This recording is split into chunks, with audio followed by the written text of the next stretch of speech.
Bonsoir à tous, bienvenue dans Point de Vue. Comme chaque jour, nous confrontons des opinions de préférence divergentes sur les grands sujets du moment. Et je vous propose de découvrir tout de suite en images le sommaire de notre émission. Bien sûr, nous allons commencer par revenir sur la décision annoncée par le Premier ministre Édouard Philippe d'abandonner définitivement le projet d'aéroport à Notre-Dame-des-Landes. Et puis nous allons parler des djihadistes et notamment des femmes djihadistes, alors que des avocats d'un certain nombre de ces femmes ont déposé plainte pour détention arbitraire contre l'État français, ces djihadistes femmes étant parfois avec leurs enfants détenus au Kurdistan syrien. Nous allons parler des automobilistes. Vont-ils être une fois de plus mis à contribution? Le gouvernement a l'intention d'autoriser les collectivités locales qu'il souhaite à installer des péages urbains pour éviter que trop de voitures n'entrent dans les agglomérations.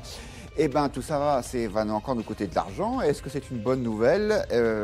Est-ce que c'est légitime? Nous poserons la question à nos invités. Et puis, nous parlerons de la Catalogne. Le nouveau Parlement issu des dernières élections s'est réuni pour la première fois aujourd'hui. Mais maintenant, il va falloir élire le nouveau président de la Catalogne.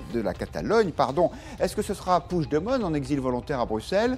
Eh bien, on va se poser la question avec nos 4 invités que je vous présente tout de suite. Bonsoir, Lucille Schmid. Vous êtes la coprésidente de la Fondation verte européenne. Et votre dernier livre, La France résiste-t-elle à l'écologie, a été publié aux éditions Le Bord de l'eau. Peut-être qu'il faut dire les éditions du Bord de l'eau, d'ailleurs, je ne sais pas. On fait comme on veut, sans doute. C'est un peu la règle du jeu ici. Benoît Pellistrandi, bonsoir. Bonsoir. Vous êtes historien, professeur en classe préparatoire. Vous êtes un spécialiste de l'Espagne. D'ailleurs, votre dernier livre, Histoire de l'Espagne, des guerres napoléoniennes à nos jours, l'illustre s'il en était besoin, ça a été publié chez Perrin. Bonsoir, Erwan Lenan. Bonsoir. Vous êtes consultant en stratégie, maître de conférence à Sciences Po. Votre dernier livre, La France des opportunités, toutes les bonnes nouvelles qu'on ne vous dit pas, a été publié aux Belles Lettres. Et j'ajoute que vous êtes chroniqueur à l'opinion, comme Stéphane Marchand, que nous accueillons avec plaisir. Bonsoir Stéphane. Vous êtes journaliste scientifique, chroniqueur à l'opinion, je le disais. Vous avez été l'un des patrons du Figaro. Vous en avez également été le correspondant à Washington. Et votre dernier livre, Les secrets de votre cerveau, est paru chez Fayard. Parlons tout de suite, si vous le voulez bien, de ce qui est la décision du jour, voire peut-être même de la semaine. Après 50 années de rebondissement, le projet d'aéroport à Notre-Dame-des-Landes est finalement abandonné. Le Premier ministre l'a indiqué ou confirmé, parce que la nouvelle était quand même relativement attendue, c'était tout à l'heure à la sortie du Conseil des ministres. La gravité des enjeux économiques que le pays traverse, la gravité des enjeux de sécurité qu'il connaît, exige que nous restions rassemblés sur nos priorités. Le projet de Notre-Dame-des-Landes sera donc abandonné. Cette décision est sans ambiguïté. Les terres retrouveront leur vocation agricole. Contrairement à ce que propose le rapport, elles ne seront pas conservées pour réaliser ultérieurement le projet. Stéphane Marchand, est-ce que c'était la bonne décision? Oui. D'abord, c'est une décision. Ça fait 50 ans que les gens hésitent, que les gens ne font rien, que les gouvernements de droite ou de gauche parlent de Notre-Dame-des-Landes sans rien faire. Entre-temps, évidemment, la situation du transport aérien, la situation du transport en général, la situation de la région Grand Ouest a évolué beaucoup. Mais c'est une bonne décision parce qu'un certain nombre d'arguments qui fondaient la volonté de créer un aéroport à Notre-Dame-des-Landes sont fausses. L'aéroport de Loire-Atlantique, par exemple, n'est pas saturé. Il peut encore Loire-Atlantique, c'est l'aéroport de Nantes. L'aéroport de Nantes, absolument. Il n'est pas saturé. L'aéroport de Genève, qui n'a qu'une piste lui aussi, accueille bien plus de vols commerciaux, à peu près 2 fois plus que l'aéroport de Nantes. Donc on peut très bien se débrouiller pour que cet aéroport remplisse sa fonction. Même question, Erwan Lenan. Oui, je crois que c'est une bonne décision. Vas-y, tu sais, tous d'accord. Oui, non, mais elle arrive. J'ai quelque chose me dit que Lucille Schmid va être assez d'accord aussi. Donc, Benoît Pellistrandi, tout l'intérêt du débat reposera sur vos épaules. Je ne vais pas vous mettre la pression et je redonne la parole à Erwan. La décision est une bonne décision, moi pour des raisons politiques, c'est-à-dire que c'était plus tenable, il fallait effectivement prendre une décision. Vous voyez qu'aujourd'hui, il n'y avait plus de volonté politique de porter le projet. à part des élus locaux, mais à part ça, ce n'était plus un projet porté nationalement. Après, il n'en reste pas moins que je ne suis pas tout à fait convaincu, je n'ai pas trouvé l'explication du Premier ministre extrêmement convaincante. Fallait bien qu'il trouve une excuse. Bon, voilà, elle est là. Sur le rassemblement nécessaire, sur nos priorités. Oui, voilà, c'est pas bon, ok. Et puis évidemment, c'est un immense gâchis toutes ces années d'indécision. Mais là, le gouvernement n'y est pour rien. C'est toutes ces années d'indécision, toutes les manifestations qu'il y a eu, tous les gens qui ont été affectés par le projet positivement ou non. Voilà, on arrive là, c'est la conclusion d'un gâchis, mais il était temps qu'on ait une décision effectivement. Alors on salue au passage tous les tweetos et autres internautes qui nous suivent et qui commencent déjà à commenter notre émission. Bonjour à Guillaume Proth qui nous dit qui va payer pour Notre-Dame-des-Landes. Nous, cher monsieur, comme d'habitude. En tout cas, il va falloir dédommager Vinci, avec lequel devait se faire ce projet, dans un partenariat public-privé. Quant à Yves Aguilar, il nous dit « Ce n'était pas la peine d'en faire une guerre pour en arriver à ce choix qui ne sert que la notoriété de Nicolas Hulot. » Et avant même de savoir, suspense insoutenable, si deux autres invités sont pour ou contre cette décision, je vous propose d'écouter un homme qui, lui, est clairement en colère. C'est Bruno Retailleau, le sénateur de Vendée, président du groupe Les Républicains au Sénat. Il était, il y a quelques minutes, donc après la décision du Premier ministre, après son annonce, l'invité du talk d'Yves Tréhard. Il y aura un avant et un après cette décision. Oui. Capituler devant des zadistes qui ont saccagé le centre-ville de Rennes et de Nantes à plusieurs reprises, qui ont terrorisé les riverains, qui ont attaqué une brigade de gendarmerie, qui ont brûlé une voiture de gendarmerie, qui ont molesté des scientifiques, des journalistes à plusieurs reprises. Oui. Quand moi je vois élu de la République que le président de la République cède devant cette violence, franchement, les barres m'en tombent. On n'aura pas la possibilité d'étendre significativement Nantes-Atlantique. Encore une fois, l'Ouest va se retrouver dans un corner. C'est bien sûr les grandes métropoles. En cela, Emmanuel Macron est totalement cohérent avec ce qu'il est profondément. C'est-à-dire ? C'est l'homme de Paris des grandes métropoles. C'est ce que vous avez dit tout à l'heure. Pas du tout des territoires. Lucille Schmid, il y a plusieurs arguments dans ce que dit Bruno Retailleau. Le gouvernement a cédé devant la violence. Oui, moi, ce qui me frappe dans l'intervention de Bruno Retailleau, c'est qu'il ne parle que de peur, en fait. Il excite les peurs, il dit que ça va être la chienlit, etc. Moi, je crois qu'il y aura un avant et un après Notre-Dame-des-Landes, surtout si on construit l'après. Et j'étais évidemment pour l'abandon du projet, surtout après 50 ans. Moi, j'ai trouvé que dans l'intervention du Premier ministre, il y avait des choses assez intéressantes sur l'après. C'est-à-dire qu'on voit bien, par exemple, qu'il dit qu'il va falloir organiser le désenclavement, que la question de l'articulation entre le train et l'avion est une question qui est posée, qu'aujourd'hui il y a des choix différents qui ont été faits sur les aéroports internationaux et le train et le covoiturage. Donc au fond, il évoque un schéma général et il dit qu'il veut le construire avec les élus locaux. Donc il a très bien analysé le fait que ceux qui sont vent debout aujourd'hui le font aussi pour des raisons de posture, parce que moi ce que je voulais dire c'est que ça fait quand même un petit moment qu'on sait sans doute que l'aéroport va être abandonné et que c'était un secret de polichinelle. Et ce qui me frappe, c'est qu'avant même qu'Édouard Philippe ait fait son annonce, il y avait déjà des annonces sur Twitter, etc., pour dire c'est scandaleux, etc. Donc il y a des postures là-dedans. La question qui est posée par rapport à Notre-Dame-des-Landes, c'est est-ce qu'on sort des postures où on dit que la démocratie n'a pas été respectée, ou de l'autre côté on dit c'est fantastique parce qu'on a abandonné un grand projet inutile.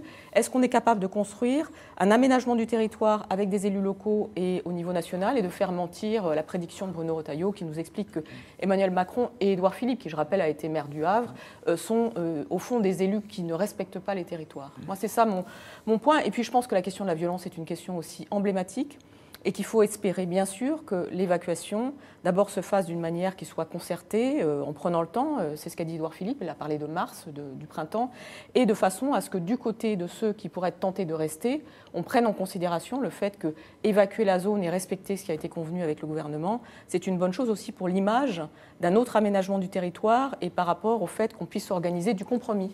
Alors, merci de chez les tweetos aussi, ça débat sec. Déjà vu nous dit, enfin une décision a été prise, comme Stéphane Marchand. Est-ce réellement la bonne ? On a quand même l'impression que c'est une victoire des zadistes. En fait, vous étiez plutôt favorable apparemment, mais s'il y a d'autres points de vue qui s'expriment, favorable à cet aéroport, comme Daniel qui nous dit que c'est une mauvaise décision qui viole la démocratie et le droit et qui sera lourde de conséquences multiples. Et Claude nous dit, que pensez-vous du vote oui qui est mis sous le boisseau ? Cela sert toujours de voter, point d'interrogation. C'est vrai, Benoît Pellistrandi, qu'il y avait eu un référendum, il y a quand même eu 500 000 personnes qui s'étaient prononcées pour cet aéroport, dans 2 départements, à 55%, donc une vraie majorité. On s'assoit là-dessus, ça ne vous gêne pas ? Si, moi je ne veux pas entrer dans le caractère technique du débat qui a été tranché. Bon, ce qui me gêne effectivement, c'est qu'il y a eu des procédures qui, on a baladé l'opinion et c'est le contraire du bon gouvernement. Alors attention, n'accusons pas le Premier ministre qui prend une décision d'être le responsable de ce mauvais gouvernement alors qu'il y a effectivement 15 ans d'atermoiement administratif et politique, au bas mot. Parce qu'effectivement, certes, il y a 50 ans que l'idée est née, mais la façon dont ça s'est concrétisé, c'est les 15 dernières années. Du coup, c'est embêtant parce que par rapport aux citoyens, on a vraiment une fois encore l'impression que finalement, ce sont des questions d'opinion qui l'emportent. L'Ouest, on se souvient aussi de cette question des péages, de la taxe sur les autoroutes, c'est parti de là. Donc, on a vraiment l'impression que l'État est d'autant plus, fort dans ses déclarations qu'il est faible sur le terrain. Et la décision me choque, non pas, je vous dis, je ne suis pas compétent pour dire sa technicité, mais parce qu'il y a un problème d'aménagement du territoire, et là je vous rejoins complètement, et on a le sentiment que la France est désormais incapable d'aménager de façon intelligente son territoire. On voit les effets d'une politique tout TGV. Donc oui, c'est vrai que en termes de compagnie aérienne et d'aéroports, on peut très bien imaginer que tout aille sur Paris. De la même façon, on n'est plus capable de faire des grandes villes. Or, Nantes pourrait être vraiment une métropole essentielle pour la Bretagne. De la même façon, au moment où on a refait les régions, on n'a pas voulu toucher pour des raisons strictement politiques, parce que Jean-Yves Le Drian ne voulait pas qu'on touche à l'équilibre politique de la Bretagne. On n'a pas mis le département de Loire-Atlantique dans la région Bretagne, alors qu'on aurait pu recomposer. Pour préserver Rennes et son rayonnement. Mais oui, et moi je trouve vraiment que c'est très triste parce qu'on n'a plus d'État stratège, il n'y a plus la DATAR, et du coup on est, je dirais, une sorte de monstre soviétique qui ne sait plus véritablement comment aménager son territoire. Sur la question des procédures, moi je voulais rebondir parce que moi je me rappelle quand même très bien quand Manuel Valls annonce sur une radio nationale qu'il faut faire un référendum local. Donc on commençait quand même assez mal, c'est-à-dire qu'on avait un Premier ministre qui instrumentalisait une procédure locale pour un enjeu qui était en fait un enjeu de guéguerre interne à la majorité d'alors, qui était entre les socialistes et les écologistes. Après, un certain nombre de spécialistes du droit ont montré qu'en fait cette procédure, cette organisation était absolument pas compatible avec la consultation et comment dirais-je, l'information du public. Après, on s'est retrouvé donc dans une situation où quelque part le référendum effectivement a été largement gagné, 55-45, mais il y a quand même 45% de personnes qui étaient contre. Et donc là, moi je suis d'accord avec Édouard Philippe, il y avait un risque effectivement de vrai clivage, mais le clivage restera si on n'organise pas l'après Notre-Dame-des-Landes avec de l'aménagement du territoire. Et puis sur cette Bretagne, on peut quand même dire une chose. Moi, je connais par exemple bien la Normandie. Il n'y a pas de TGV en Normandie. Donc la Bretagne a quand même bénéficié d'un vrai aménagement du territoire en termes d'infrastructures. Elle a déjà beaucoup d'aéroports. Elle a Brest aussi, il ne faut pas l'oublier. Elle a donc Rennes, elle a Nantes. Et il y avait une sorte de guéguerre entre roitelets locaux, entre Jean-Marc Ayrault et Rennes. Voilà. C'est ça le sujet aussi. Voilà, vous parliez de référendum. À point de vue, on aime bien organiser les référendums. Ça se passe sur Twitter et on vous a posé la question, Notre-Dame-des-Landes. Est-ce que c'est une bonne décision, celle que vient de prendre le gouvernement? Et je vous propose de découvrir le résultat. Eh bien, vous êtes presque de 60% à penser que oui. Donc apparemment, la majorité qui se dégage sur ce plateau rencontre celle de Twitter, alors même qu'il y a des commentaires plutôt négatifs qui continuent à nous arriver. Fouras qui nous dit, pour capituler devant les zadistes, les Français ont-ils élu un anarcho-libertaire? Et Jean-Luc Noël, quant à lui, nous dit, Vinci nous prend suffisamment avec les péages, les actionnaires de Vinci se frottent les mains. Donc Stéphane Marchand, il y a un autre argument intéressant de Bruno Retailleau, il dit, finalement, on a choisi de conforter encore Paris, les grandes métropoles au détriment de la province. C'est un reproche assez récurrent contre le président de la République qui serait un homme des villes et pas des métropoles régionales. C'est vrai que les résultats de l'élection le montrent, les sondages pendant l'élection le montrent, mais l'argument de l'aménagement du territoire est fort, mais finalement, dans un contexte de ressources publiques limitées, il faut capitaliser sur les actifs. Alors le tout TGV, c'est vrai que c'est une erreur, mais on a des TGV, et la meilleure idée, semble-t-il, c'est de prendre les gens dans les aéroports régionaux, les acheminer par TGV vers les grands hubs internationaux. Il se trouve qu'en France, on a un grand hub international qui s'appelle Roissy, et qui, contrairement à ses trois concurrents, Amsterdam, Londres et Francfort, n'est pas saturé. Il y a encore une possibilité de développement à Roissy. il faut utiliser cette possibilité de développement. Alors moi j'ai un dernier argument. Agrandir Nantes, ça va gêner des milliers de riverains qui vont subir ces nuisances sonores. Tout ça pour protéger quelques centaines de canards dans une zone humide. J'aime beaucoup les canards, mais est-ce que quand même on n'a pas inversé les priorités, Lucille Schmitt, entre l'intérêt des gens et puis celui de la nature ? Ah oui, ça c'est un vieux débat, cher Guillaume. D'abord, ce n'est pas quelques centaines d'hectares, c'est 1600 hectares à peu près. Ensuite, ce n'est pas seulement des canards, c'est évidemment la flore et la faune qui sont dans les zones humides. J'ai oublié les fougères aussi, vous avez pardon. oublié, oui, les fougères, les roseaux, vous avez oublié tout ce qui vous fait plaisir quand vous baladez dans la nature, cher Guillaume. Il faut que vous repreniez votre Guillaume du dimanche. Je pense que par rapport à ça, le sujet, c'est effectivement de pouvoir agrandir d'une manière à tenir compte des nuisances qui sont d'abord des nuisances sonores par rapport aux riverains. J'ai vu qu'il y avait des habitants d'une commune limitrophe de l'aéroport qui disaient mais on est mort quelque part dans cette histoire, donc il faut évidemment prendre ça en considération. Après j'ai vu aussi que le maire de Rézé, qui est aussi une commune limitrophe de Nantes et qui est une commune un peu plus importante, disait on attend des propositions de la part de l'État, c'est-à-dire que quelque part je pense vraiment que le dossier est ouvert pour construire autrement cet agrandissement de l'aéroport et puis penser les choses aussi assez globalement, encore une fois avec Rennes, avec Brest, avec le TGV, avec du transport en commun. Vous savez, les riverains sont très souvent contre le changement parce qu'effectivement, ils voient les choses par rapport à ce qui se passe au très quotidien. Il faut prendre ça en considération, mais l'aménagement du territoire, c'est aussi quelque chose qui dépasse quelque part le point de vue étroitement local, le NIMBY, comme on dit en anglais. Il est rare que le riverain soit pour le changement, si je puis me permettre. Mais... Ce que je trouve dommage, c'est Not in my backyard. Not in my backyard. Yes. Parce qu'il n'y a pas que les terres agricoles de l'Ouest. Donc pardon, pas à côté de chez moi. Pas forcément. La région parisienne est quand même aussi, je veux dire, le nombre de terres agricoles perdues pour des centres commerciaux qui se font une concurrence. L'artificialisation des sols. Mais oui, ça c'est très grave. Et moi, ce qui m'inquiète, c'est que j'ai quand même le sentiment, notamment pour le fait de vivre à Paris et de voir ce que devient cette région parisienne, qu'on va vers une thrombose de la région parisienne. Ce matin même, dans votre journal, vous évoquiez le dérapage des travaux du Grand Paris, la Cour des comptes l'évoque. Ouais. Donc, on surcharge. Je veux dire, la France, et ça fait longtemps, vit mal cette macrocéphalie parisienne. Et on ne sait absolument pas, mais ça fait longtemps, attention, c'est pas cette décision-là, et ça fait longtemps qu'on ne sait pas comment tirer parti d'un territoire qui est grand, et qui est un atout, mais qui va devenir un handicap, parce qu'à force de l'appauvrir, oui, on va avoir des zones vides.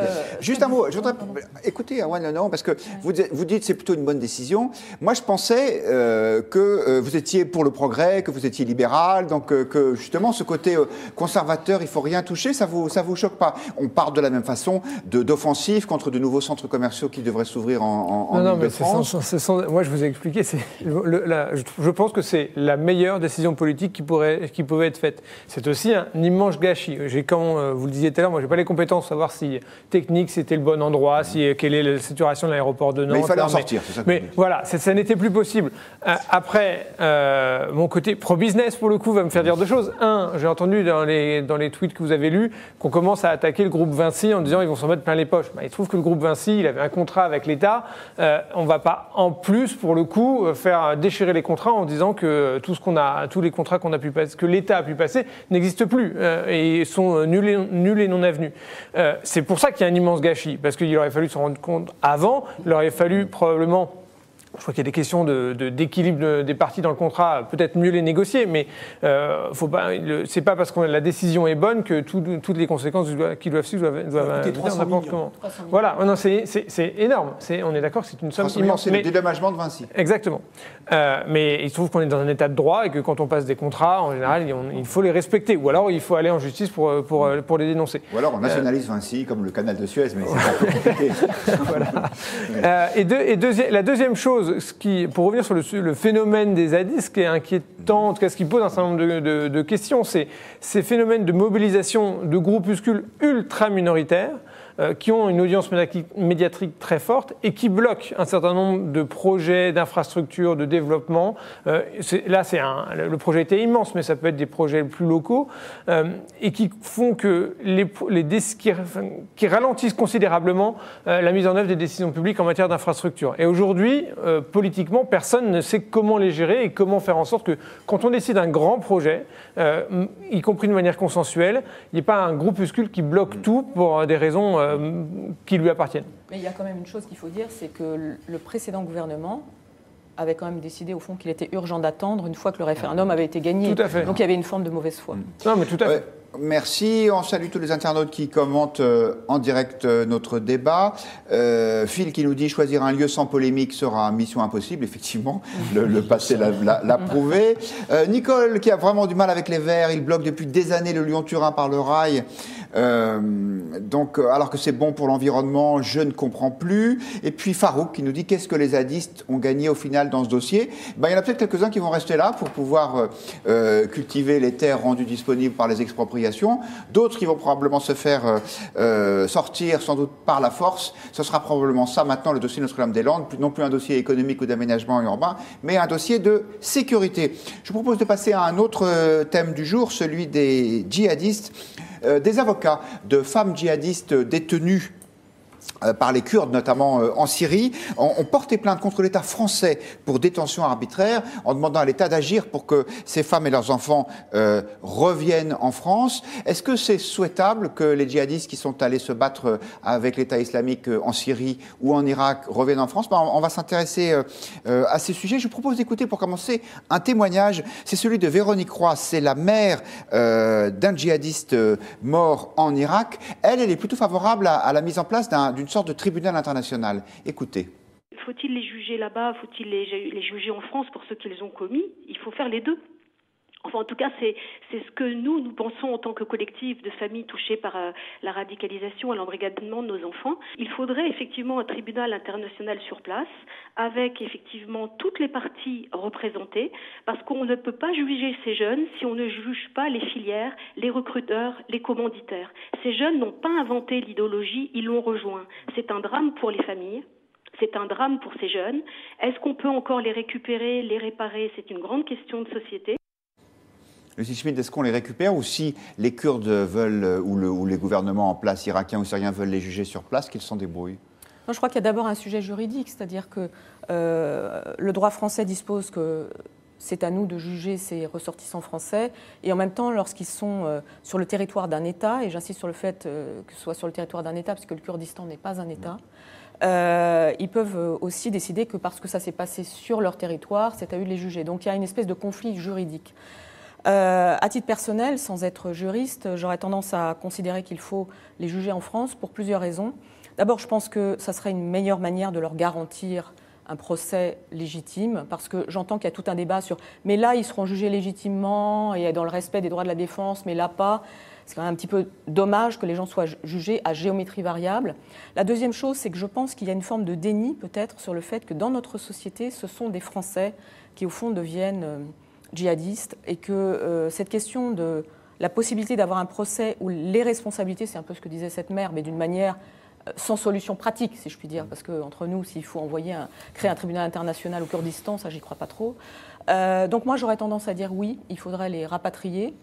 Et en tout cas, je suis tout à fait contre ce qu'a dit le porte-parole du gouvernement, Benjamin Griveaux, sur le fait qu'il fallait faire au cas par cas. C'est-à-dire en fonction en fait, de la personne, du lieu où elle se trouve, etc. Je pense que là, ça donne l'impression qu'il n'y a pas de position de principe par rapport à des Français qui sont devenus terroristes. Et moi, je trouve que dans un moment où le terrorisme est un des grands sujets de débat et de peur pour les Français, un grand sujet politique, c'est dommage de ne pas avoir de procès de terroristes français. Stéphane Marchand, ce sont des Français, mais ce sont aussi des ennemis de la France qui ont pris les armes avec des gens qui ont commis des attentats chez nous. Et donc il y a beaucoup de gens, dans l'opinion publique c'est d'ailleurs très majoritaire, qui disent c'est tout maintenant qu'ils assument les conséquences de leurs actes, on ne va pas aller les chercher pour les sortir de ce guêpier. Qu'est-ce que vous en pensez? Alors pendant la guerre elle-même, ce sont des combattants qui doivent être traités comme des combattants. Et donc l'armée française, les forces spéciales françaises, la DGSE est forcée d'en liquider physiquement le plus grand nombre. Maintenant, la ministre des Armées l'avait reconnu d'ailleurs. Absolument. Publiquement. Et c'est légitime. Maintenant, on est dans une autre configuration et effectivement, il faut que la justice française, un grand pays, a une justice. Et la justice, la valeur d'une justice, c'est sa capacité à s'appliquer aux pires criminels d'une certaine manière. Donc ces djihadistes doivent être jugés, si possible en France, de manière à transformer, à rendre pédagogique le traitement juridique de cette affaire. Quant au Kurdistan, en dépit de l'excellente réputation que les Kurdes ont en France, parce qu'ils se sont créés une image romantique, l'idée qu'on puisse avoir au Kurdistan un procès équitable pour les djihadistes français est complètement anachronique. Et puis deuxièmement, ces djihadistes peuvent devenir à tout moment, tout revirement d'alliance dans un micro-clan kurde peut transformer ces djihadistes en atout, en levier de chantage de ces gens contre nous, contre les Français. Et on peut imaginer aussi que les Kurdes vendent, entre guillemets, des djihadistes français au gouvernement syrien lui-même, ça c'est déjà vu. Et le gouvernement syrien, vous imaginez assez bien ce qu'il en ferait, l'exploitation, la France pro-terroriste, etc. Donc voilà. Pour ces raisons, on a plutôt attendant, il serait préférable qu'ils reviennent en France. Oui. Je vous propose, pour nourrir le débat, d'écouter à nouveau le sénateur Bruno Retailleau, parce que lui, il n'est pas exactement sur cette ligne-là. Il était tout à l'heure au talk. Écoutez. J'ai posé la question aux Irakiens, quelle que soit leur confession, aux plus hautes autorités, qu'est-ce que vous faites quand vous attrapez un Français djihadiste? Oui. Ils disent, écoutez, compte tenu des crimes, c'est chez nous qu'ils ont commis les crimes, on les juge chez nous. Et je pense qu'ils ont raison. Il ne doit pas y avoir de retour possible pour ces gens-là. Vous n'êtes pas favorable à ce qu'ils soient jugés en France, en tous les cas? Je ne suis pas favorable. Y compris pour les enfants? Les enfants, c'est autre chose, mais en tout cas, pas de billet de retour pour celles et ceux qui ont activement participé à ces tueries et à ce massacre. Bruno Retailleau qui revient d'Irak où il a participé à une mission parlementaire pour les chrétiens d'Orient. Est-ce que c'est votre avis, Erwan Le Noran, pas de billet de retour pour ces gens qui ont participé activement à ce massacre? Non, je suis désolé, il n'y aura pas de débat peut-être sur ce sujet-là non plus, mais je pense que le fond du sujet, ce que disent pas un certain nombre de responsables politiques, y compris de gouvernement, c'est que ce qu'on n'assume pas, ce qui n'est pas assumé dans le débat public, c'est de dire finalement, s'ils sont jugés là-bas et qu'ils sont exécutés là-bas, ça nous arrange, on ne veut pas qu'ils rentrent. Et je pense qu'une grande partie de l'opinion publique est sur cette idée de se dire là-bas, ils vont être condamnés à mort. Nous, on ne fait pas ça parce que c'est pas très joli. Mais là-bas, au moins, on sera tranquille parce que c'est pas nous qui l'aurons fait. Et en plus, ils ne reviendront pas. Sauf que être un État de droit, c'est respecter des normes, y compris quand elles sont difficiles et pénibles à respecter. Et la justice, donner des droits, y compris aux criminels, aux pires criminels, et à des gens dont, honnêtement, personne ne peut avoir la moindre compassion, envers leur sort, combien même il serait difficile là-bas, c'est la justice, c'est respecter ces règles et leur donner un certain nombre de droits pour être défendus. Et je pense que l'état de droit, c'est que ces gens puissent revenir en France, être jugés en France, être condamnés très sévèrement en France.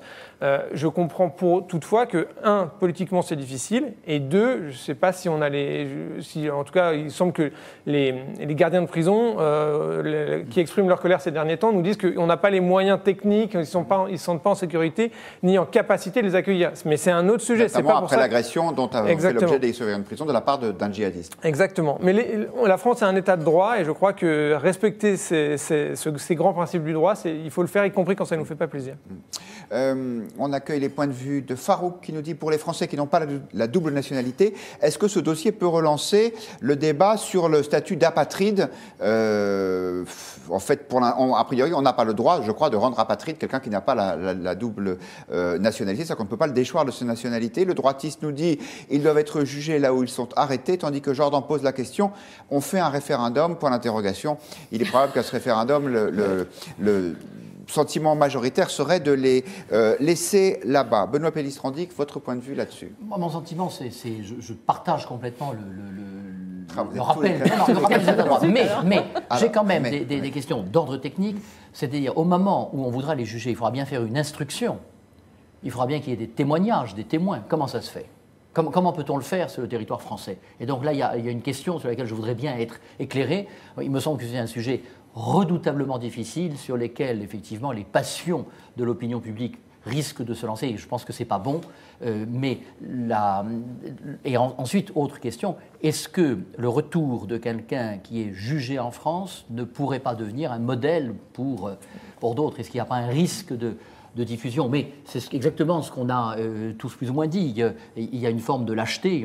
On préférerait ne pas regarder cette question-là, alors qu'il faut bien la regarder en face. Et puis, il y a un flottement politique quand même. C'est-à-dire que la position du gouvernement, on voit bien que c'est quelque chose qui est tombé sur la tête du gouvernement et qu'il ne l'avait pas anticipé. Et donc, en fonction des interventions des uns ou des autres, que ce soit la ministre de la Justice ou le porte-parole du gouvernement, les positions sont flottantes.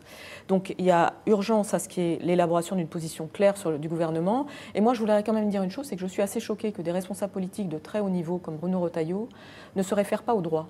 C'est-à-dire qu'on a le sentiment souvent que dans la communication du personnel politique, on s'adresse à l'opinion publique sans mettre les choses en termes de réalité juridique. Le droit, ça existe. Et dans un pays, le droit, ce sont les parlementaires qui le font. Le patron du groupe Les Républicains au Sénat peut dire il faut changer la loi. Mais je ne crois pas qu'il va y arriver tout seul. Et je pense qu'en tout cas, les règles en tout cas, juridiques, y compris au niveau international, c'est que là encore, donc, il faut choisir entre le pays où ont eu lieu les faits. Mais dans ce cas précis, il y a un certain nombre de faits qui ont déjà eu lieu en France. C'est-à-dire qu'il y a eu tout simplement l'endoctrinement, il y a eu l'organisation de complots, il y a eu, le début du terrorisme a eu lieu en France, il faut quand même le dire, y compris lorsqu'ils partent combattre à l'étranger. Donc je pense qu'il y a quelque chose autour de... Je ne dis pas que Bruno Retailleau n'a pas le droit de dire ce qu'il a dit, mais je pense qu'il devrait rappeler que la règle de droit aujourd'hui, c'est celle-là, et que la France doit juger ses ressortissants. Et que pensez-vous de l'argument de Marc qui nous dit « Nous n'avons pas à juger des faits qui ne se sont pas passés sur notre territoire ». Certains faits se sont passés sur notre territoire. C'est ça qui est important. Et puis, c'est essentiel. Et ce sont des ressortissants français. Donc. Et puis mais par exemple, quand il y a une personne étrangère qui commet un délit sur le territoire français, elle est jugée en France. Enfin, sauf quand il y a une demande d'extradition. Mais sinon... Oui. Mais il y a un choix à faire. Et s'il y a une demande d'extradition, mais pour l'instant, je n'ai pas entendu qu'on ait fait de demande d'extradition. Donc il y a un choix qui est fait entre les gouvernements, et notamment quand il y a des conventions d'extradition. Voilà, donc il y a un choix politique que fait le gouvernement en ne prenant pas de position. Ce qu'il faudrait bien expliquer, que ce n'est pas une question pseudo-humanitaire. Et qu'au contraire, je veux dire, c'est une question à la fois de droit, et ça, je crois que je rejoins complètement, les politiques sont irresponsables à ne pas rappeler à l'opinion publique que la dignité de la démocratie, c'est effectivement le droit, et les règles de droit qui sont contraignantes. Mais il y a aussi, je dirais, un enjeu de renseignement. Je suis absolument aussi certain, quand même, que le fait d'aller auprès de ces ressortissants qui connaissent des choses, il faut pouvoir les interroger. Et puis c'est entre le Kurdistan et la Syrie, donc la Syrie n'est pas un État fréquentable, et le Kurdistan n'est pas un État. Donc il y a quelque chose d'un... Voilà, on est dans une zone aussi qui est une zone de non-droit. Oui. Deux remarques sur ce qui vient d'être dit. D'abord, vous parliez, Benoît Pellistrandi, des prisons françaises, des difficultés à pouvoir... Non, c'était Erwan Lenormand, pardon.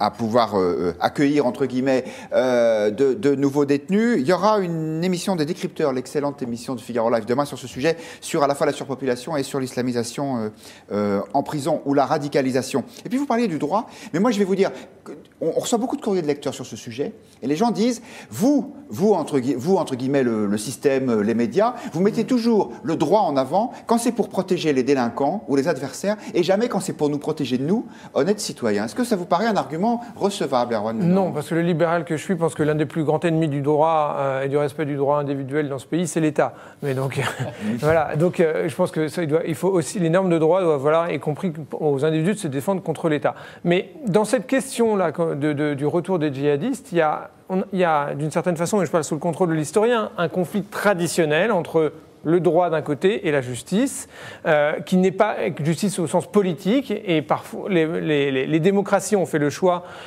généralement de traiter les questions à l'issue des conflits par le droit. Il y a dans d'autres cas, ça n'a pas été le cas, je pense notamment en Afrique du Sud, quand on est sorti de l'apartheid, c'est des cas différents, mais quand on est sorti de l'apartheid, il n'y a pas eu de justice. Il y a eu une justice, mais pas de procès. Il y a eu une commission qui a dit voilà, on va dire ce qui s'est passé, ça servira de justice. Il y a un choix politique au fond. Là, le gouvernement pourrait très bien dire nous, on pense que la justice, c'est que ces gens meurent là-bas. Mais dans ce cas, il faut l'assumer. La situation là où elle est un peu bâtarde, c'est qu'on n'assume pas. On n'assume pas de dire on a un état de droit et on s'y tient, ou alors on n'assume pas en disant il y a ces gens-là, on pense qu'ils ont trahi notre pays, qu'ils sont infréquentables et qu'ils peuvent très bien mourir là-bas, ça n'est pas notre problème. Après, je pense que le fait que l'opinion publique soit massivement, à mon sens, en faveur de cette seconde option, illustre aussi une forme de déliquescence progressive de l'esprit démocratique au sens tocquevillien de ce pays. Un sondage récent de l'IFOP pour vos confrères de l'Express a montré que 71% des 25-34 ans sont pour le rétablissement de la peine de mort dans ce pays. À des proportions énormes, ils étaient aussi, et considérablement plus que la moyenne des Français, contre l'accueil des migrants. On avait des sondages il y a 1 ou 2 ans qui montraient que les Français sont très majoritairement pour le rétablissement d'un gouvernement très fort, y compris autocratique et d'experts, du moment qu'on arrive au résultat qu'on souhaite. On a là un ensemble de facteurs qui, en tant que libéral, je trouve, sont plutôt des signes faibles, inquiétants. Et Peut-être aussi que comme nous le dit d'ailleurs Farouk Moulaoui, quand les familles de djihadistes osent attaquer l'État alors que ce devrait être l'inverse, probablement que ça entretient cette colère populaire ou que vous qualifierez peut-être de populiste. Passons à un autre sujet qui n'a rien à voir, qui est autrement moins tragique heureusement, celui des péages urbains. Sans transition. Pour l'instant, voilà, sans transition, exactement, comme on disait à la télévision au XXe siècle. Jusqu'à présent, une collectivité locale peut très difficilement organiser un système de péage à l'entrée de son agglomération. C'est à titre expérimental, c'est uniquement pour 3 ans. Elisabeth Borne, la ministre des Transports, explique ce matin dans une interview à nos confrères des Échos que ces possibilités sont trop restrictives et que donc il faut donner plus de liberté aux collectivités locales. Le résultat des courses, Stéphane Marchand, c'est que l'automobiliste va encore être taxé. Alors pour les grandes villes, il est important de les sauver de la pollution. Et par conséquent, moi je suis favorable au péage urbain, à condition évidemment que ça ne se transforme pas en de gigantesques embouteillages dans la zone périurbaine naturellement. Mais regardez à Londres. Madame Hidalgo. À Londres, par exemple, pour entrer dans Londres, il faut payer 11 €. Et si votre voiture a plus de 12 ans, il faut payer 20 pas euros, des livres, pardon. Donc les pauvres payent encore plus parce qu'ils ont des vieilles voitures. Ils viennent pas en Ça s'appelle l'octroi. Oui, c'est ça. Ils viennent pas en voiture. Il faut absolument faire un effort massif sur la dépollution des villes. Et c'est un des moyens que l'on peut utiliser. Regardez, quand vous faites des travaux de 1 € sur une autoroute, j'ai été pour 1 € de frais de remise en état de la chaussée, un automobiliste paye 13 centimes sur une autoroute, 13 centimes en ville et 2 € pour une autoroute. C'est tout à fait insensé. Il faut absolument rétablir l'équilibre et que les gens payent plus pour rouler en ville. Parce que sur l'autoroute, il y a déjà un péage et donc on participe. Absolument. Alors, je me désole de voir arriver des points de vue contradictoires dans cette émission, donc j'ai envie de rendre mon tablier en disant, est-ce que quelqu'un n'est pas d'accord avec Stéphane Marchand? C'est un scandale absolu. La circulation à Paris a diminué de 50% en 15 ans. Il n'y a plus de voitures dans Paris. C'est faux. Simplement, ça, Madame Hidalgo, officiel de la mairie, hein. Madame Hidalgo est tellement forte qu'elle réussit à créer un embouteillage. Qu'est-ce que vous appelez Paris? Actuellement, je parle de Paris intramuros. Ça n'est pas honnête. Non, mais je sais, mais d'accord. Peu importe. Paris intramuros, il n'y a plus de voitures. Simplement, on est, Madame Hidalgo, a une stratégie pour créer des embouteillages malgré ça. On circule très bien dans Paris si on veut prendre le risque de circuler dans Paris. Bon, donc on a réduit de ce côté-là. Alors le problème, c'est que Paris n'est pas tout seul, qu'il y a un ensemble, et ça repose à nouveau la question de l'organisation de la région parisienne qui est en fait au bord de l'asphyxie. Et l'idée de permettre aux collectivités locales de mettre un péage urbain, ça veut dire qu'on fera encore une fois la discrimination entre les centres riches et les périphéries pauvres. Et c'est aussi la reconnaissance, parce qu'on y arrivera. On y arrivera pour une raison simple. Il va bien falloir trouver de nouvelles ressources pour les collectivités locales, dès lors qu'on supprime la taxe d'habitation. Donc, ça sera un très bon système. Et on arrive à un système complètement absurde où vont payer pour le confort des habitants des grandes villes ceux qui habitent à l'extérieur et qui sont déjà pénalisés par la distance. Erwan Menant. Mais moi, je suis plutôt pour, parce que en principe d'économie, c'est qu'il faut internaliser les externalités négatives. Quand je pollue, non, mais, si je pollue, quand je pollue, j'en paye pas le coût. Si je pollue, je paye. C'est le principe, je pollue, je paye. Bon, très bien. Donc la logique me semble assez rationnelle et plutôt efficace. Sauf que ça ne peut fonctionner notamment à Paris et probablement dans d'autres villes de province que si les transports en commun aussi fonctionnent bien. Moi j'habite en banlieue, je peux vous dire que les transports en commun pour venir dans Paris, c'est l'horreur. C'est sale, c'est souvent dangereux, ça ne fonctionne pas, c'est en grève, il fait chaud, il fait froid, enfin, c'est épouvantable. Vous n'avez pas envie de vous faire 1 heure matin et soir, et 1 heure c'est court, de transport en commun. Donc c'est pour ça que les gens aussi prennent leur voiture, parce que c'est plus confortable, c'est souvent plus rapide. Après, je me permets d'être en désaccord sur le fait qu'on circule bien dans Paris, parce que circuler dans Paris, c'est que, quand on vient de banlieue, c'est l'horreur. On circulait mieux avant que Madame Hidalgo ne bloque les voies sur berge, n'est-ce pas, Lucille Schmid? Cher Guillaume, moi j'ai regardé un petit peu précisément en fait ce qui se passe dans les grandes métropoles européennes où il y a des péages urbains, parce que je me suis dit en fait souvent en France on a un débat pour-contre et puis il y a l'histoire de l'arnaque des automobilistes c'est un vieux sujet. C'est du racket. C'est du racket et d'ailleurs 40 millions d'automobilistes nous l'a dit aussi ce matin. Ce qui est intéressant c'est surtout qu'on fait des péages urbains souvent avec des objectifs un peu différents. Il y a l'idée effectivement d'avoir moins de voitures, il peut y avoir l'idée d'obliger d'obliger les gens, de les encourager, disons plutôt encourager à utiliser les transports en commun, mais ça suppose que les transports en commun soient du coup propres, rapides, sûrs, etc. On paye les gens pour qu'ils laissent leur voiture au garage. Et puis, il y a aussi, alors là, c'est en Norvège, je crois, il y a un truc très intéressant. Ça sert ensuite à faire de nouvelles infrastructures. C'est-à-dire qu'on utilise l'argent qui a été récolté pour faire de nouvelles infrastructures, ce qui peut être, par exemple, les transports en commun, etc. Donc ça, c'est intéressant. Après, ce que je voulais dire, moi, c'est que je suis sensible à l'idée qu'on ne peut pas toujours demander plus aux automobilistes, surtout qu'actuellement, moi je suis d'accord avec Erwan, je trouve que circuler dans Paris est devenu très compliqué et en tout cas que la pollution sur le centre de Paris est vraiment à son comble. Mais il y a un sujet sur le fait qu'on vient de remonter le niveau des contraventions. Et donc la question c'est qu'est-ce qu'on met comme tarif de péage, c'est-à-dire et qui est-ce qu'on exonère ou pas. Est-ce que par exemple entrons dans les détails, si on considère que c'est l'outil de travail de venir en voiture à Paris, de faire une livraison, etc., moi je pense qu'on peut être exonéré du péage urbain. Il y a le sujet du covoiturage, donc la tarification d'un péage urbain dit en fait beaucoup de choses sur ses objectifs. Et là, le principe d'Elisabeth Borne, c'est juste de rendre les choses possibles et de donner aux collectivités locales la possibilité d'y réfléchir avec la liberté de leurs objectifs. Donc ça, je trouve ça extrêmement bien. Je trouve que c'est un truc de décentralisation. Et que pour l'instant, le débat est très idéologique parce qu'il a été nourri par des mesures, j'en avais déjà parlé ici, qui ont été prises sans esprit de système. C'est-à-dire qu'on fait un coup là, on augmente les contraventions, on rend très difficile de circuler dans Paris et on se retrouve avec une embolisation sans que le citoyen, sans que l'usager du véhicule, et notamment le banlieusard, comprenne quelle est la logique d'ensemble du système. Et là où vous avez raison, c'est que du coup, il y a le sentiment qu'on organise une espèce de rente de situation des Parisiens par rapport aux banlieusards, et il y a un désaccord qui monte entre Parisiens et banlieusards dont il faut tenir compte. Et puis il y a un effet d'accumulation, Stéphane Marchand, quand même. Il y a le passage à 80 km/h, il y a l'augmentation du coût du contrôle technique. Vous pensez qu'il y a une stratégie anti-voiture délibérée de la part des pouvoirs publics, quel que soit leur bord politique? Il y a une stratégie de rajeunissement et d'électrification du parc automobile, certainement. Regardez, les Norvégiens ont un système assez intelligent. Ils ont des péages extrêmement chers pour sortir d'Oslo et notamment pour aller dans les îles autour d'Oslo, sauf pour les voitures électriques pour lesquelles le péage est égal à 0. Et le parking, je crois, est également gratuit dans Oslo pour les voitures électriques. Ça a fait faire un bond au marché de la voiture électrique. Donc... voilà. Mais forcément, la phase de transition est un peu brutale, mais il faut voir plus loin. Et d'autant plus brutale qu'elle est tout à fait antisociale. Je vois mon cas, j'ai 4 enfants, j'ai une voiture, un monospace, dont je me sers régulièrement, non pas pour aller acheter une baguette de pain, etc., mais parce qu'on est 6 dedans, voire 7 si je prends une des grands-mères, etc. Bon. Donc, j'ai pas le sentiment d'être un mauvais citoyen. Ouais. Je n'ai pas les moyens de changer mon monospace, même avec la prime du électrique. Tout simplement parce que je suis, en tant que fonctionnaire, pas forcément très bien payé. En revanche, si j'avais un bien meilleur salaire, je pourrais effectivement acheter une voiture électrique parce que j'en aurais les moyens et j'aurais une prime considérable.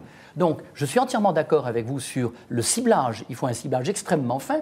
Et actuellement, on est dans un dispositif français qui ne cesse de favoriser en réalité ceux qui peuvent déjà et qui pénalise les classes moyennes ou ceux qui s'identifient à des classes moyennes, d'où des fractures qui sont à la fois géographiques et qui sont sociales. Et c'est ça. Ce qu'on observe sur les péages, par exemple, en 2 mots, c'est que effectivement, à Londres, c'est le péage le plus élevé. Mais par exemple, à Stockholm, le péage est assez faible et ça permet déjà de réguler. Ça fait baisser de 15% les voitures.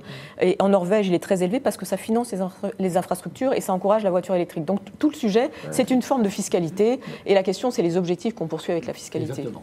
Et j'ajoute juste qu'à cette accumulation, il y a aussi l'accumulation fiscale. Je crois que les gens payent de plus en plus d'impôts, de taxes dans tous les sens. Et là, quelle que soit la taxe, ça a un effet de goutte d'eau qui fait déborder le vase où les gens disent, attendez, on va payer encore plus, et pourtant le service public, notamment de transport, sa qualité n'est pas au rendez-vous. Et nous avons demandé aux tweetos s'ils étaient pour ou contre ce projet de péage urbain. Et que croyez-vous qu'il advint? Eh bien, ils sont contre. Ils sont contre à 80%. Ils sont donc défavorables au péage urbain. C'est d'ailleurs la tonalité aussi générale de vos commentaires. Pourquoi tant de haine envers l'automobiliste? Nous pose la question, nous interroge, Vanille Chocolat. Et puis, il y a aussi un commentaire intéressant, effectivement, de Perdreau qui nous dit « Avec la disparition de la taxe d'habitation, les villes vont avoir besoin d'argent », vous le soulignez tout à l'heure. Benoît Pellistrandi. Un dernier sujet pour finir, la Catalogne. le nouveau Parlement, issu des élections du 21 décembre dernier, remporté, je vous le rappelle, avec une majorité même relative par les indépendantistes, le Parlement s'est réuni. Mais le plus dur reste à faire. Il faut maintenant élire un président de la région catalane. Le président sortant, M. Puigdemont, étant en exil volontaire à Bruxelles, peut-il encore diriger cette région? Ou est-ce que tout ça tourne à la farce, Erwan Lenormand? Est-ce que Puigdemont est encore légitime, à votre avis, ayant fait le choix de quitter son pays? Légitime, visiblement, son parti et un autre avec ses alliés ont remporté la majorité, donc il y a une légitimité politique. Je crois que le fait, ça pose, si je comprends bien, des questions juridiques aussi, le fait qu'il faut qu'il soit présent là, pour pouvoir être élu ou investi. Il faut que, et le gouvernement espagnol a expliqué que si ce n'était pas le cas, il y aurait immédiatement un recours devant la Cour constitutionnelle espagnole. Mais donc il y a une question là aussi juridique qui se pose d'abord, et c'est là-dessus que je pense qu'il pourrait être rattrapé par le gouvernement Rajoy, c'est sur les questions juridiques plus que politiques. Après, il y a un autre. Je pense que le sujet dépasse cette seule formation du gouvernement, c'est de savoir si il est l'homme de la situation pour trouver une issue, parce que la Catalogne ne peut pas continuer à avoir un gouvernement jusqu'au boutiste qui va enchaîner crise sur crise avec le gouvernement de Madrid. Donc, mon analyse extérieure, je ne suis pas le plus fin connaisseur de la vie espagnole, surtout en comparaison de mon voisin. Mais qui prendra la parole juste après. Il n'est plus l'homme de la situation et qu'il faut un nationaliste qui permette d'aller vers une solution un peu plus constructive que ça. Benoît Pellistrandi. La situation se complique aujourd'hui. On a eu l'élection du président du Parlement et le choix de la personnalité était très important. On a choisi Roger Torrent, qui est un nationaliste pur et dur, qui a milité dans les rangs de la gauche républicaine catalane. Il a 38 ans, il représente une nouvelle génération, mais ça veut dire très clairement que les indépendantistes veulent faire du Parlement le lieu de résistance à Madrid, et on va, dans un premier temps, tenter d'investir Carles Puigdemont. Il va y avoir une réécriture du règlement du Parlement pour rendre cette investiture, comme on dit, virtuelle possible. Malgré son absence physique. Malgré son absence physique. Il y a déjà eu aujourd'hui un problème, puisque les 8 députés qui sont absents, 3 en prison et 5 en fuite devant la justice, ont pu voter. Il y a eu une délégation de vote, ce qui n'est pas possible normalement. Donc là, il va y avoir... Alors le gouvernement a renoncé à aller devant la Cour constitutionnelle pour le vote d'aujourd'hui. On va vers la confrontation. Alors, ce qui est clair, c'est que de toute façon, Mariano Rajoy a annoncé que si Carles Puigdemont était réinvesti dans les conditions actuelles, même avec une réécriture du règlement, l'article 155 continuerait de régir la question catalane, donc on aurait un faux président. Ce qui veut dire aussi qu'on aura donc on aura continué de construire la confrontation. Vous aurez Puigdemont qui dira « je suis le président légitime », vous aurez un gouvernement de Madrid qui ne le reconnaîtra pas, et du coup, une situation qui sera bloquée. C'est en réalité, ce sont les Catalans et les Espagnols qui sont pris en otage par une classe politique minable, et je pèse mes mots, qui ne pense qu'à des intérêts personnels, partisans et politiciens, et qui ne cherchent absolument pas la solution politique d'une crise. Donc on est dans le pire de la politique. Alors qu'effectivement, il y a des élus, il y a une légitimité, il y a un débat, donc il faut se mettre autour d'une table, il faut réfléchir, il y a un cadre constitutionnel. Et actuellement, on n'est que, vous le verrez, on n'est que dans une tactique, et jusqu'au 31 janvier, on va être dans des positionnements tactiques. Ça en devient lassant que d'essayer de les analyser. Mais tout simplement, alors là, pour le coup, le bien commun, il a disparu aux oubliettes de l'histoire catalane. Il nous reste très peu de temps. En quelques mots, Stéphane Marchand, un point de vue sur ce sujet. Moi, je ne connais pas la Catalogne et je suis tombé sur une phrase de Thucydide qui disait... Il n'était pas catalan, si mes souvenirs sont bons. Qui disait, de toutes les manifestations de la puissance, la plus impressionnante, c'est la retenue. Et je me demandais, est-ce que le gouvernement espagnol, est-ce que le roi d'Espagne ont fait preuve de suffisamment de retenue? Est-ce qu'ils ont bien calibré la réaction? Est-ce qu'ils n'ont pas créé un monstre qui est devenu carrément grotesque, avec cette fuite, etc. Voilà. Il y a une responsabilité espagnole. Il y aurait peut-être eu une autre façon de faire. Parce que maintenant, on a une toute petite impression d'irréversibilité. Non, c'est une vision de très court terme, parce qu'on peut, par rapport au 1er octobre, reprendre le débat, mais en réalité, le nationalisme catalan, qui est un suprémacisme, et qui l'a dit, Felipe González, ancien Premier ministre socialiste de 1982 à 1996, donc il n'est pas suspect d'être un vieux franquiste, hein, et Felipe González l'a bien dit, il y a donc dans le nationalisme catalan depuis 40 ans la construction d'une société homogène catalane qui ne reconnaît pas la diversité. Raciste, oui. Raciste, c'est ce que vous dites. Raciste. Et on aurait pu attendre peut-être pour que des élections plus tard auraient permis peut-être aux gens de constater les désavantages de la situation. Quelques secondes, Lucie. Oui, moi je pense que Puigdemont tient en otage son propre camp, parce qu'en fait, d'une certaine manière, il les empêche de construire une solution politique viable en étant tranquillement à Bruxelles. Donc je trouve qu'il est virtuel, mais il tient en otage. Et la deuxième chose que je voulais dire, c'est que vous parliez de Felipe González.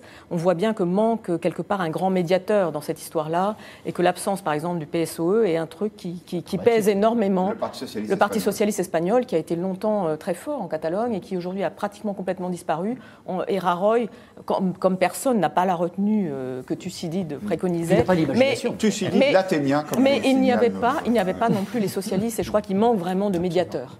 Merci beaucoup. Et une fois de plus, le dernier mot va rester aux internautes qui débattent entre eux vivement aussi sur ce sujet. Hugo nous dit bien sûr, Puigdemont a gagné les élections, il est le garant de la déclaration d'indépendance de la Catalogne. Vive l'indépendance, tandis que Khalid nous dit l'indépendance de la Catalogne est essentiellement une farce. C'est un objectif difficilement réalisable. Eh bien, il ne vous reste plus qu'à vous faire votre propre opinion. Après tous ces points de vue, pour nous, c'est terminé, mais on se retrouve demain, même heure, même endroit. Bonsoir.